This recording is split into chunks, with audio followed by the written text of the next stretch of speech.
Bismillahirrahmanirrahim. Nawayna mislamana aslafana janshuna ba'una salihun. Bismillah sayyidil umar Muhammad sallallahu alaihi wasallam wa sallam budina ya kalimah sallallahu alaihi wasallam. Bismillah sayyidil jannah bin biram ismi sayyid Ahmad malikin mukarramah malikin mukarramah. Bismillah sayyidil umar atiyam sayyidil walad fatum tawfiq bil berikah jelas kabul qadar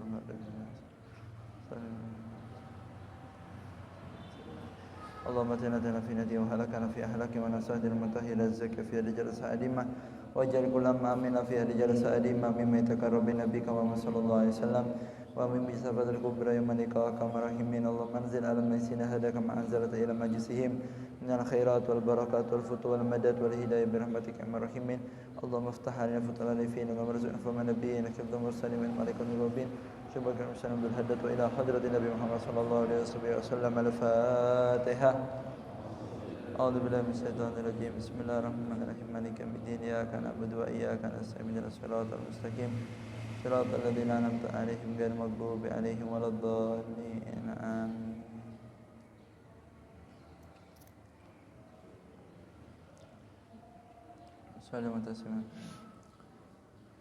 Assalamualaikum warahmatullahi wabarakatuh. Bismillahirrahmanirrahim. Alhamdulillahi rabbil alamin. Assalatu wassalamu ala asrafil anbiya'i wal mursalin Sayyidina Muhammadin wa ala alihi wa sahbihi ajma'in. Subhanaka la ilma lana illa ma 'allamtana innaka antal alimul hakim. Rabbi shrah li sadri wa yassir li amri wahlul 'uqdatam min lisani yafqahu qawli. Amin amin ya rabbal alamin. Alhamdulillah. Nikmat dari Allah Subhanahu wa taala, di pagi yang mulia ini kembali kita dikumpulkan oleh Allah Subhanahu wa taala dalam majlis yang penuh barakah. Semoga perkumpulan kita di pagi ini diberkahi oleh Allah Subhanahu wa taala. Dan kita berharap kepada Allah Ta'ala semoga ilmu yang kita bahas menjadi ilmu yang barakah dan manfaat di dunia sampai di akhirat. Amin ya rabbal alamin. Salawat dengan salam selalu tercurah limpahkan kepada junjungan kita baginda besar Nabi Agung Nabi Muhammad sallallahu alaihi wasallam. Tak lupa yang sama kita muliakan para habaib, para alim, para ulama, para kiai, para ustadz, para tokoh masyarakat, wabil khusus kepada keluarga besar susunan ketakmiran Masjid Al-Hilal Banyuwangi yang kami hormati dan kami takdimi, dan segenap dewan guru yang hadir di majlis ini. Kita doakan semoga beliau semua diberikan panjang umur oleh Allah Ta'ala, diparingi sehat yang sempurna zahiran wa batinan, amin ya rabbal alamin. Dan segenap jamaah hadirin hadirat muslimin muslimat, para pecinta baginda besar Nabi Agung Nabi Muhammad sallallahu alaihi wasallam. Hadirin rahimakumullah, melanjutkan pelajaran kita, kembali kita membaca kitab yang berjudul Fusulul Ilmiyah wa Usul Hikamiyah, karya daripada Al-Habib Imam Abdullah bin Al-Haddad. Semoga pembahasan kita diberkahi Allah Ta'ala. Pada pertemuan sebelumnya kita sampai kepada fasal yang ke-19, yang mana kemarin beliau menjelaskan bahwa orang yang terlalu ambisi dengan kehidupan dunia ini, maka yang dihasilkan adalah rasa capek dan rasa sumpek. Kenapa? Karena kenikmatan yang dia cari di dunia itu adalah sesuatu yang mustahil. Kalaupun dia mendapatkan sesuatu yang nikmat, itu pun tercampur dengan segala hal-hal yang tidak menyenangkan.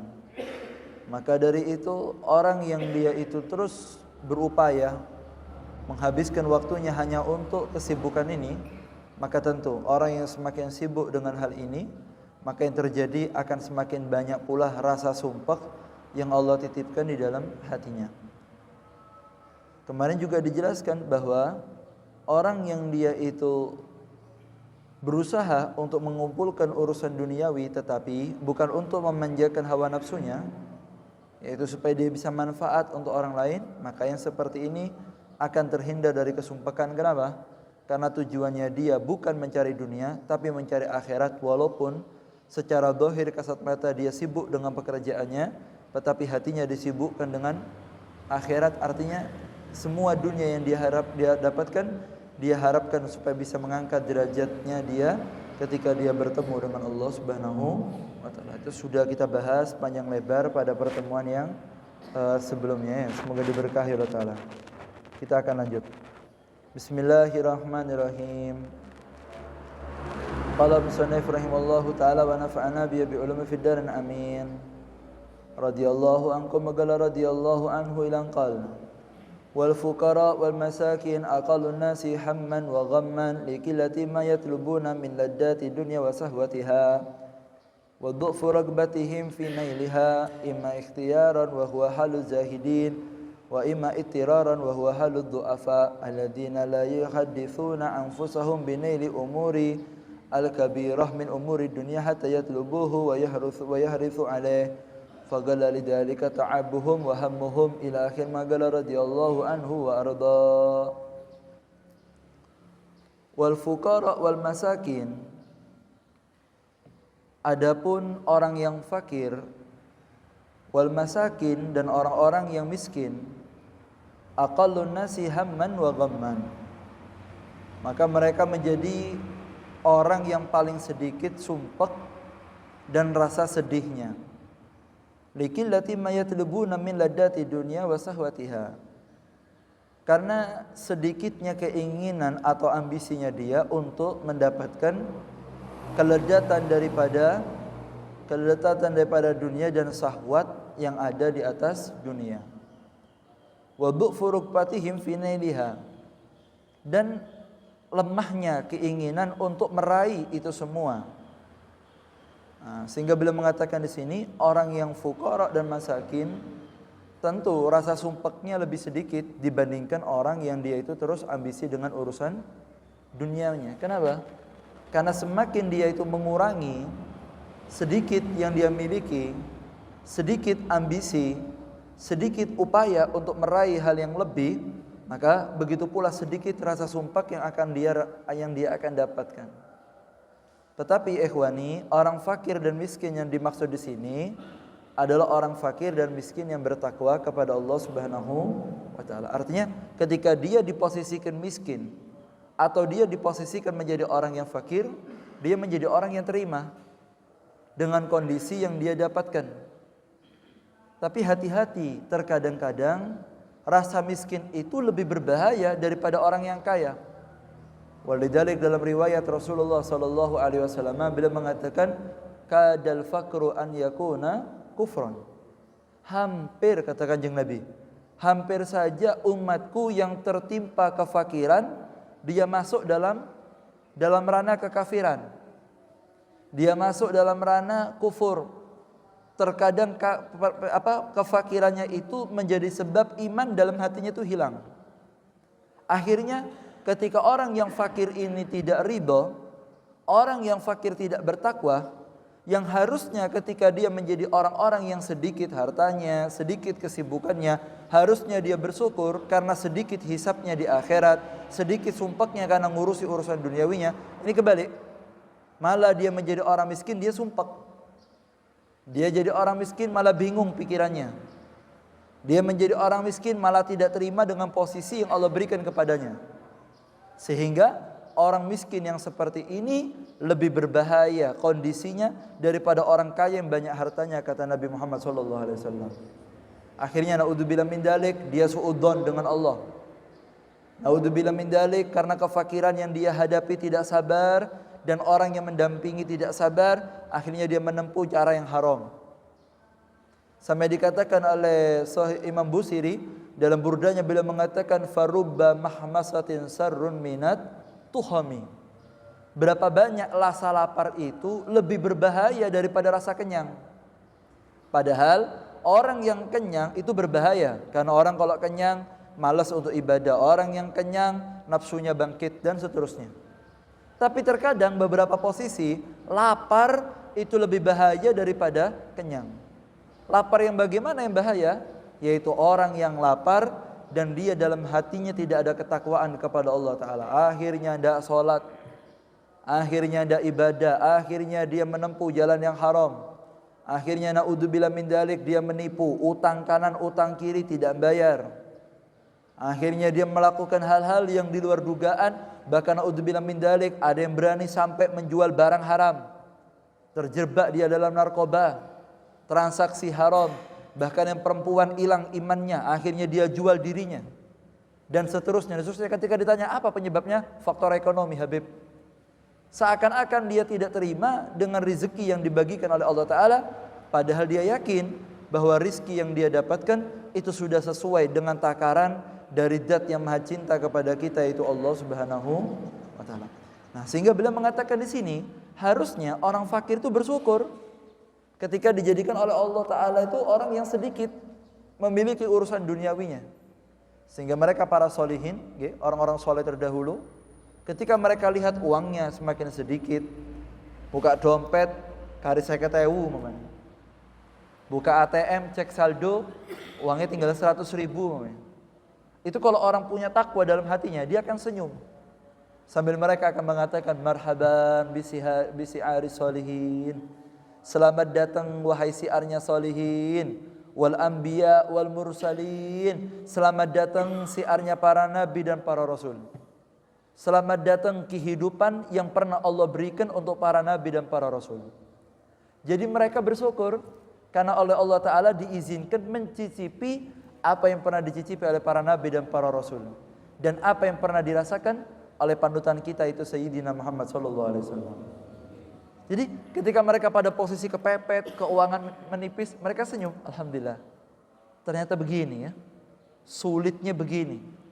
Kita saja tidak ada beban dakwah, tidak ada beban menyelamatkan umat, tidak ada beban untuk memberikan pendidikan kepada umat. Dengan kondisi miskin kita kerepotan, apalagi sudah kondisinya miskin, ada tuntutan perang, ada tuntutan dakwah pagi, siang dan malam.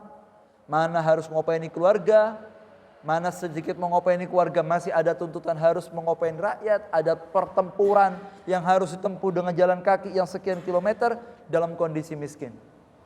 Bisa kita bayangkan gimana sabarnya mereka para sahabat, bagaimana sabarnya para nabi dan para rasul ketika mereka diberikan pilihan hidup oleh Allah Ta'ala dengan sedikit harta duniawi yang Allah cicipkan kepada mereka, sehingga para solihin ketika mendapatkan hal itu mereka senyum sambil mengatakan selamat datang kehidupan yang pernah dirasakan oleh para nabi dan para rasul, dan khususnya kehidupan yang pernah dirasakan oleh Nabi Muhammad SAW. Ya Allah, semoga hati kita dibersihkan wa ta'ala. Ini orang-orang dulu itu tenang. Sampai dikatakan oleh para ulama, orang itu ketika dijadikan orang yang miskin tetapi bersyukur, dia miskin tapi terima dengan kondisinya, melarat tapi tetap sergap ibadah. Orang ini Pak, orang seperti ini, kapan-kapan orang ini kok jadi orang kaya, kapan-kapan orang ini jadi orang kaya, Anda akan lihat, orang ini akan jadi orang kaya yang manfaat.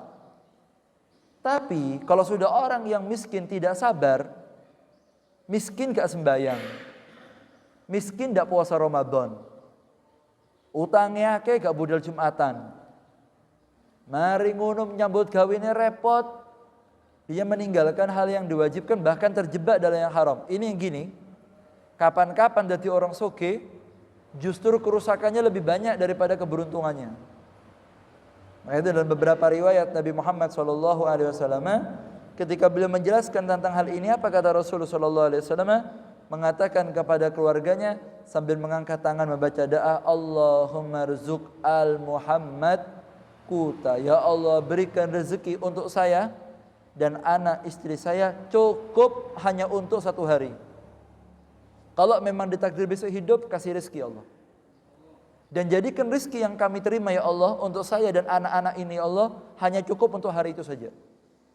Sehingga Pak, kami tidak perlu fokus untuk besok, biar hari ini apa katanya, besok apa katanya. Sampai dikatakan orang yang tidak bisa punya hati seperti ini, yang tidak bisa punya hati seperti ini, tidak mungkin dia akan menjadi orang-orang yang naik derajat sampai bisa dekat dengan Nabi Muhammad SAW. Antum tahu? Orang yang punya hati seperti ini Pak, orang yang tidak ada cinta dunia, orang yang tidak ada ambisi dengan dunia, orang yang tidak kedunian, itu Allah Ta'ala dalam Al-Quran sifatkan ja'alallahu lahu sultanan. Allah sifatkan orang-orang seperti ini, Allah akan berikan kepada dia sultan. Sampeyan bayangkan. Ada orang dia fakir, sergap ibadah, atau yang kaya tapi sergap ibadah. Orang yang bisa istiqomah dalam kebaikan dan tidak ada cinta dunia dalam hatinya, Allah akan jadikan mereka itu sultan, dekat sama Al-Quran, dekat ulama. Akhirnya Allah jadikan mereka itu punya sultan. Apa sultan, Beb? Tameng. Allah berikan dia tameng yang tidak kasat mata. Kalau orang soleh, kalau mereka min ahli basirah, bisa melihat, oh ini orang punya sultan. Dia punya tameng, sehingga setan tidak bisa mendekat. Hal-hal jelek tidak bisa mendekat kepada mereka. Allah akan berikan perlindungan khusus kepada orang-orang seperti ini. Bahkan, nafasnya orang yang seperti ini, nafasnya orang yang tidak cinta dunia, itu bisa membakar syaitan yang dekat dengan dia. Bahkan Rasulullah SAW ketika beliau menjelaskan tentang fadilah salat duha, fadilah orang-orang yang dia itu istiqomah mencari rezeki dengan cara yang diajarkan oleh Allah Ta'ala, para ulama menjelaskan di antara fadilah, keutamaan orang yang menjaga salat duha, orang yang dia itu inabah kepada Allah, mengupayakan rezekinya tapi dengan cara yang benar, menjaga hatinya supaya tidak tamak dengan urusan duniawi, maka kata para ulama, nafasnya orang yang istiqomah duha ini bisa membakar syaitan. Sehingga segala hal-hal jelek yang akan masuk ke hatinya akan terhalang. Kenapa? Tidak ada cinta dunia pada hatinya. Dan amal soleh yang dilakukan oleh hati yang seperti ini, nilainya lebih mahal jauh daripada orang yang perbanyak amal tapi hatinya cinta dengan dunia. Semoga hati kita dibersihkan oleh Allah Ta'ala. Anda lihat bagaimana orang-orang dulu itu mendidik. Wa kana Sayyidina Hasan, beliau adalah putra daripada Sayyidina Ali, dan beliau juga putra daripada Siti Fatimah Zahra. Siti Fatimah Zahra, beliau adalah putri daripada Nabi Muhammad SAW. Sayyidina Hasan, beliau tuh kalau keluar rumah pakai bajunya bagus, kelambine ku api. Sampai orang-orang sekitar melihat Sayyidina Hasan itu pakai bajunya bagus. Satu saat Sayyidina Hasan, beliau tuh jalan di kota Madinah, ketemu Yahudi. Lalu Yahudi tadi mengatakan, wahai cucunya Rasulullah, bagaimana ini? Masa terus sing gitiki, mosok potongan putune Kanjeng Nabi gitiki, pakai baju mewah, bajunya bagus, kendaraannya mewah. Masa cucunya Rasulullah seperti ini? Mbaknya kau makan roti pakai cuka. Mbaknya kau puasa 3 hari kadang tidak makan, diganjel batu. Mbaknya kau rumahnya kecil, kau mewah, rumahnya bajunya bagus, kendaraannya hebat. Masa sudah bergeser dari jalan datuknya kamu Muhammad SAW? Katanya si Sayyidina Hasan ngelihat sama orang Yahudi tadi, mengatakan, wahai Yahudi, baju yang saya pakai ini jelek dan baju yang kamu pakai itu bagus. Yahudinya pakai baju jelek, harusnya kayak saya. Kalau kamu tuh orang muslimnya benar, pakai baju kayak saya, ini baju yang jelek. Kata Sayyidina Hasan, bajunya saya jelek, bajunya kamu bagus. Loh kok begitu? Iya, karena bajunya kamu di dunia yang jelek ini sudah bagus. Karena kalau kamu mati akan dipakaikan baju dari nerakanya Allah SWT. Kalau baju saya jelek, karena kalau saya mati akan dipakaikan baju dari sutra yang turun dari surganya Allah SWT. Setelah beliau melewati Yahudi ini, jalan berapa langkah, orang-orang sekitar tanya, ya imam, kenapa antum seperti ini? Dibuka bajunya, ditunjukkan yang dalam bajunya jelek, yang luar bajunya bagus. Beliau mengatakan, yang di luar untuk wibawanya Islam, supaya kita orang Islam tidak dikasihani, kita punya marwah, kita punya wibawa, kita tidak mau dikasihani. Ini kita pakai baju yang bagus supaya menunjukkan wibawanya Islam dan wibawa ilmu yang saya bawa. Kamu tahu apa yang ada di hati saya? Ilmu. Saya mengemban tugas untuk menyampaikan dakwah ini. Saya pakai baju yang bagus supaya gak dimelasi wong. Sekaken yo, cek bosok ini, seakan jadi ustadz yo melarat, seakan yo jadi yai, hidupnya kayak ngono. Akhirnya orang-orang mengatakan, nak, ojo kayak iku nak, melarat kon, kelambine elek kon, ceker kon go. Nah iki. Kami pakai yang bagus untuk wibawanya Islam, untuk wibawanya ilmu. yang di dalam bajunya jelek dan ini untuk saya. Hakikatnya saya baju ini saya pakai yang di luar ini supaya terlihat bagaimana wibawanya ilmu, kata Sayyidina Hasan, dan wibawanya Islam di depannya orang yang tidak punya iman kepada Allah Subhanahu wa taala. Yakni mereka bisa mengumpulkan dua tadi itu. Mereka fakir tetapi mereka bisa bersyukur dengan kefakirannya, dan mereka mampu menampilkan ketenangan dalam kondisi ketika mereka kesusahan. Makanya orang yang tidak punya uang, orang yang miskin, tapi kok ketokane kayak sugih beb yo, itu hebat. Daripada dia miskin menampakkan kemiskinannya. Lah, Islam punya marwah. Islam punya wibawa. Jangan. Saya Pak pernah ketemu orang tidak punya uang. Al-fakir lihat isi tasnya, tidak ada uangnya. Tapi senyumnya tidak pernah hilang. Sampai orang nyongko koyo aneh sugih, koyo aneh, seger terus. Gak terus melas. Gak terus mewek tok di ngarepe wong, ndak wibawa. Ndak. Islam punya wibawa. Walaupun kondisi ndak ada, kita tampilkan kita seakan-akan punya. Bukan berarti dia terus menyombongkan diri. Lah, artinya dia tampil dengan sederhana sehingga orang tidak kelas kasihan dengan dia. Orang yang mampu menjaga wibawa seperti ini dalam kondisi kemiskinannya, seperti dicontohkan oleh Sayyidina Hasan, maka orang seperti inilah orang-orang yang shadiq, orang-orang yang menempuh jalan yang pernah dilampaui oleh orang-orang soleh sampai mereka dapat kedudukan tinggi di hadapan Nabi Muhammad sallallahu alaihi wasallam. Allahumma shalli ala Muhammad. Paham ini ya? Ini orang-orang dulu tuh wibawa. Wibawa ya. Orang-orang dulu tuh wibawa. Walaupun tidak punya, tetap wibawa. Makanya Rasulullah SAW itu mengatakan orang yang miskin itu bukan orang-orang itu yang apa kata Kanjeng Nabi, kasratus soal, banyak minta lah. Oh ini banyak minta beb miskin, belum tentu Pak. Kadang-kadang di antara kita yang tidak minta-minta tapi ngempet, tetap usaha, itu lebih miskin daripada minta-minta. Kadang-kadang. Makanya Rasulullah SAW beliau mengatakan di akhir zaman Rasulullah mengatakan kasiru su'aluhum wa qalilun mu'tihum. Sampai dikatakan oleh Kanjeng Nabi, di akhir zaman kamu akan lihat umat saya akan lebih suka minta-minta, profesinya minta-minta untuk memenuhi hawa nafsunya, dan sedikit orang yang mau mengeluarkan hartanya untuk urusan akhiratnya. Yang sedekah sedikit, yang minta-minta sudah keasikan, minta terus akhirnya. Tapi kita enggak, kita wibawa. Kalau kita hanya untuk perjuangan dakwah bib, kita minta untuk pondok, kita minta untuk masjid, kita minta untuk anak yatim supaya hidup normal seperti orang biasa walaupun dia tidak punya orang tua, ini tidak tercela. Yang tercela untuk dirinya. Usaha tidak, dia hanya minta-minta, utang kanan, utang kiri, mari ngono gak bayar, menampakkan kesedihannya terus. Kalau 1 kali 2 kali tidak apa-apa, ini terus-terusan ini, gak mari-mari. Mari sambatan kono, sambatan kono. Mari sambatan kono, sambatan kono. Kabeh disambati, kabeh diutangi. Mari ngono gak dibayar. Ya apa ini? Ya apa ini? Ini tidak pernah diajarkan. Nabi Muhammad itu melaratnya orang. Yang dimakan tidak ada. Kadang perutnya diganjil batu 3. Tidak jarang sahabat kalau jadi makmumnya Rasulullah dengar suaranya batu di perutnya beliau sallallahu alaihi wasallam. Tapi kalau sudah habis sholat, sahabat mengatakan kami tidak pernah lihat orang yang paling seger, yang paling banyak senyumnya melebihi Nabi Muhammad SAW. Dengan kefakiran yang beliau hadapi, tapi beliau menampakkan kewibawaan Islam. Dan itu yang diajarkan oleh Nabi Muhammad dan para salaf kita, orang-orang yang dekat dengan Allah Subhanahu wa taala. Allahumma shalli ala Muhammad. Pahami ya? Semoga hati kita dibersihkan oleh Allah ya.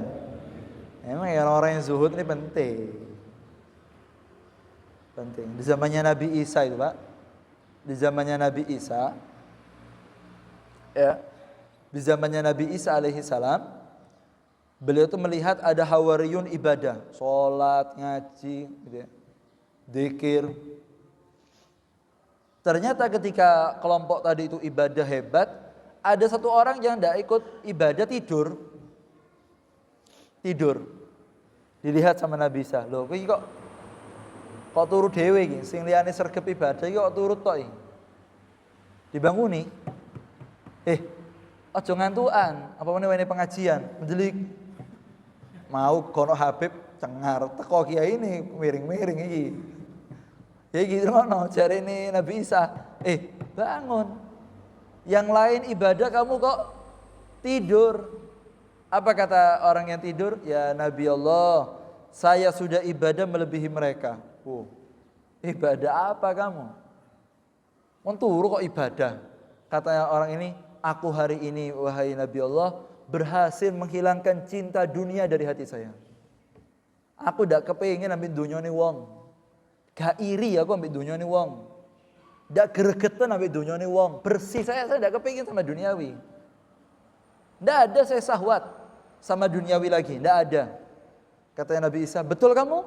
Betul, khalas, nim. Silahkan tidur, kamu lebih beribadah daripada orang yang ibadah.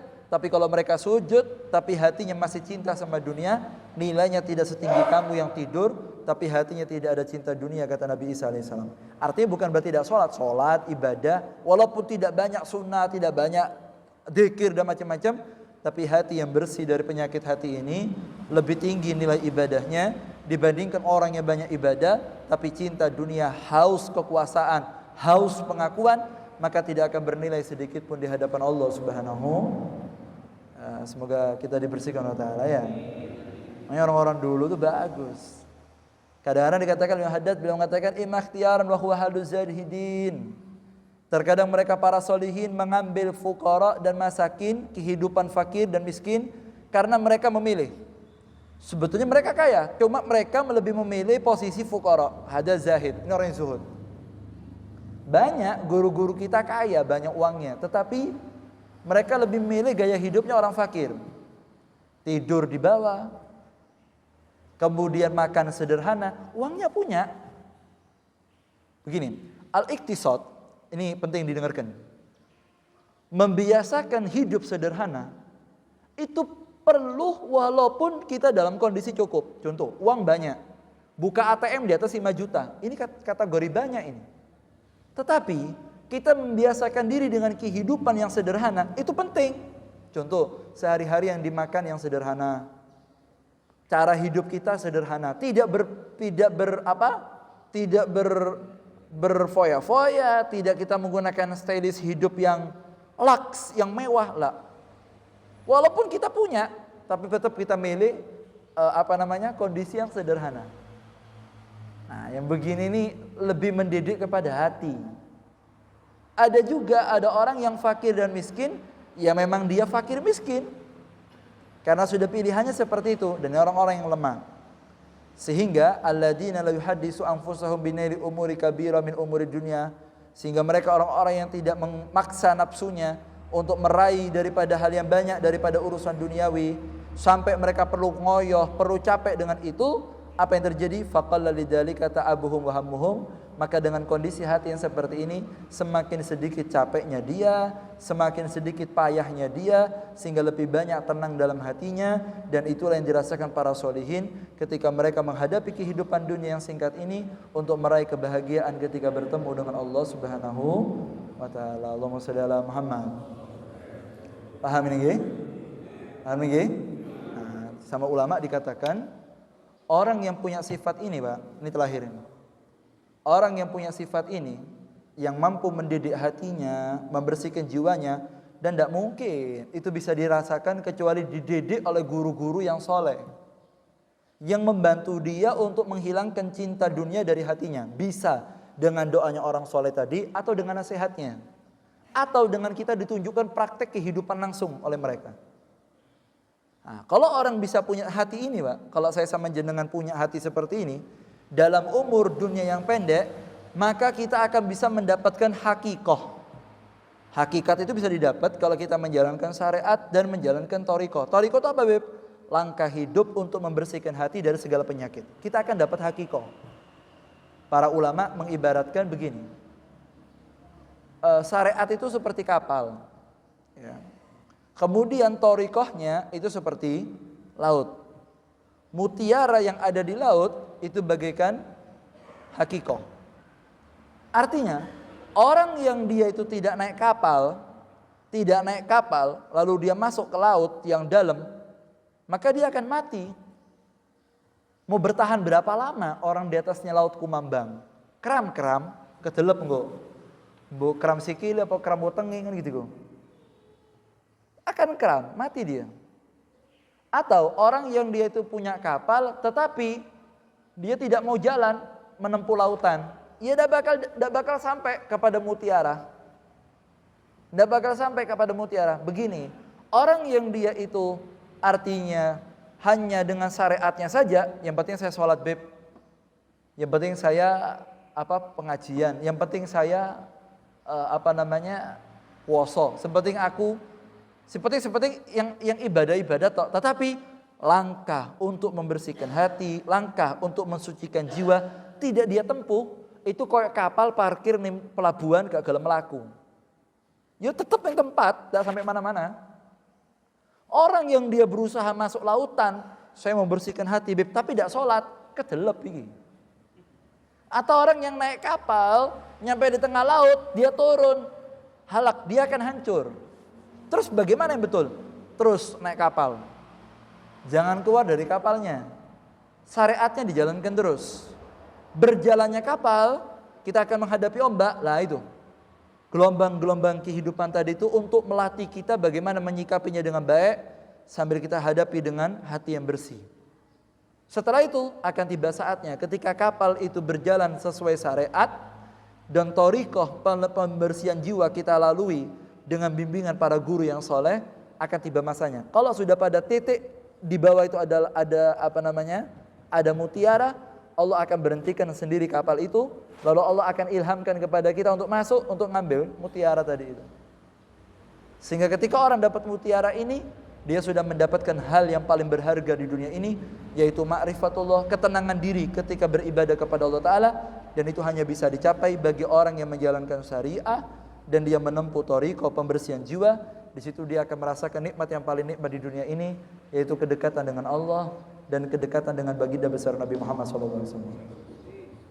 Maka bohong, orang tidak sholat terus hakikat itu kondi. Orang tidak puasa Ramadan terus omongannya dhuwur ngomong Allah. Ambek rokokan Ramadan.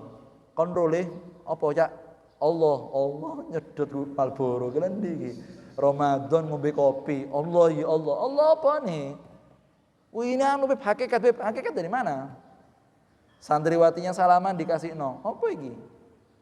La ikhwani. Atau ada orang itu ngambil uang haram, diambil. Atau naudzubillah min dalik, hakikat dari mana? Ndak iso. Orang yang menjalankan syariat dan thariqah, baru dia akan mendapatkan hakikat, sehingga pensucian jiwa inilah yang diharapkan oleh Allah Subhanahu wa taala. Semoga hati kita dibersihkan oleh Allah Taala. Semoga kita pulang dari majlis ini kalau kita menjadi orang yang fakir, semoga jadi orang fakir yang sabar. Kalau kita menjadi orang yang kaya, semoga kita dijadikan orang kaya yang pandai bersyukur kepada Allah Ta'ala. Ya Rabbi, jadikan hati kami hati yang kaya ya Rabb. Dan jadikan kekuatan hati ini tertular kepada istri kami di rumah ya Rabb. Tertular kepada istri kami di majlis ini ya Rabb. Tertular kepada keluarga kami ada di rumah ya Rabb. Dan tertular keluarga kami yang hadir di majlis ini ya Rabb. Dan kita minta sama Allah Ta'ala, semoga Allah Ta'ala berikan kita rezeki yang halal dan barakah. Rezeki yang tidak menyebabkan kita terjebak dengan hal yang haram. Ya Rabbi, cabut dalam hati kami iri dengan dunianya orang ya Rabb. Jadikan kami orang yang yakin bahwa apa yang kau berikan kepada kami itu yang terbaik buat kami ya Allah. Dan yakinkan hati kami bahwa apa yang datang kepada kami tidak mungkin tertukar untuk milik orang lain. Dan milik kami tidak akan dimiliki oleh orang lain ya Rabb. Dan kita minta di majlis yang mulia ini yang datang ke majlis dengan hati yang sumpah, semoga diberikan tenang sama Allah Ta'ala. Yang bingung pikirannya, semoga diberikan kedamaian Allah Ta'ala. Yang punya urusan tidak selesai, semoga diberikan selesai oleh Allah Ta'ala. Dan kita minta sama Allah Ta'ala, sebagaimana para solihin, orang-orang yang soleh bisa mencicipi hakikah kenikmatan yang paling nikmat di dunia ini. Jadikan kami semua yang hadir di majlis ini sebelum meninggal dunia, kami mencicipi nikmat itu ya Allah. Cicipkan kepada kami nikmat yang berdekatan dengan Nabi Muhammad SAW. Cicipkan kepada kami kenikmatan berdekatan dengan Rabbul Alamin Jalla Jalaluh. Dan kita minta sama Allah Ta'ala menawi tiba saatnya kita meninggalkan dunia yang fana ini, setiap majlis kita minta semoga Allah Ta'ala ambil usia kita dalam keadaan husnul khatimah bi khair wal afiyah, amin ya rabbal alamin. Kumpul dunia akhirat bareng kanjeng Nabi Muhammad SAW, amin ya rabbal alamin. Wa lakum ya salihah al-fatihah. Bismillahirrahmanirrahim. Alhamdulillah rabbil alamin. Ar-Rahmanir-Rahim, Maliki yaumiddin, Iyyaka na'budu wa iyyaka nasta'in, ihdinas siratal mustaqim, siratal ladzina an'amta 'alaihim ghairil maghdubi 'alaihim waladdallin. Amin. Ya Arhamar Rahimin, ya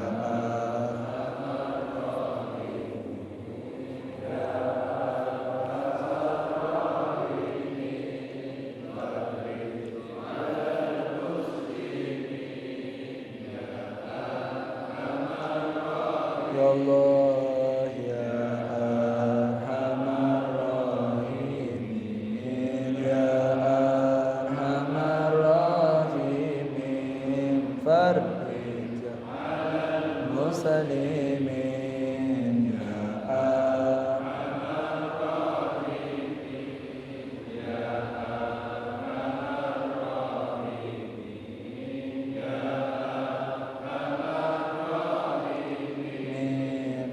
فرج على المسلمين في ذنوبنا واستر عيوبنا واتنا تراض عنا بخير ولا تفل سيد الحبيب محمد صلى الله عليه وسلم. الفاتحة.